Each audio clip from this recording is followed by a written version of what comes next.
ಗಳಲ್ಲಿ 350ಕ್ಕೂ ಹೆಚ್ಚು ಕಾರ್ಯಕ್ರಮಗಳ ಹಬ್ಬ. ಎಲ್ಲರೂ ಕಣ್ತುಂಬಿಕೊಳ್ಳೋಣ, ಎಲ್ಲರೂ ಸೌಹಾರ್ದತೆಯಿಂದ ಭಾಗವಹಿಸೋಣ. ಸಹಕರಿಸಿದ ಪ್ರತಿಯೋರ್ವರಿಗೂ ಕೂಡ ಅನಂತ ವಂದನೆಗಳು. ಪ್ರಭಾಕರ್ ಸರ್ ದಯಮಾಡಿ ವೇದಿಕೆಗೆ ಆಗಮಿಸಬೇಕು. ಪ್ರಭಾಕರ್ ಸರ್.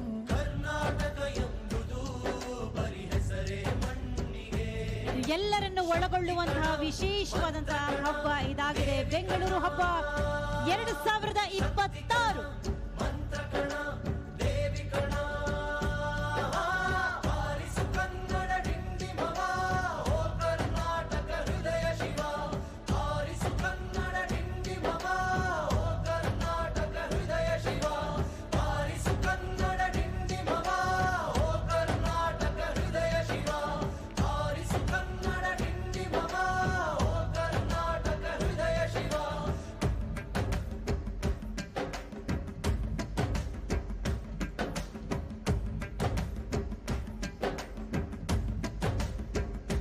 ಬಹುತ್ವ ಮತ್ತು ಪೂರ್ಣ ದೃಷ್ಟಿಯ ಮಹತ್ವಪೂರ್ಣ ಸಂದೇಶವನ್ನು ಒಳಗೊಂಡಿರುವಂತಹ ಬೆಂಗಳೂರು ಹಬ್ಬ ಉದ್ಘಾಟನೆ ನೆರವೇರಿದೆ. ಬಂಧುಗಳೇ, ಎಲ್ಲರನ್ನೂ ಪ್ರೀತಿಯಿಂದ ಒಪ್ಪಿಕೊಳ್ಳುವ ಸೌಹಾರ್ದಯುತ ವಾತಾವರಣ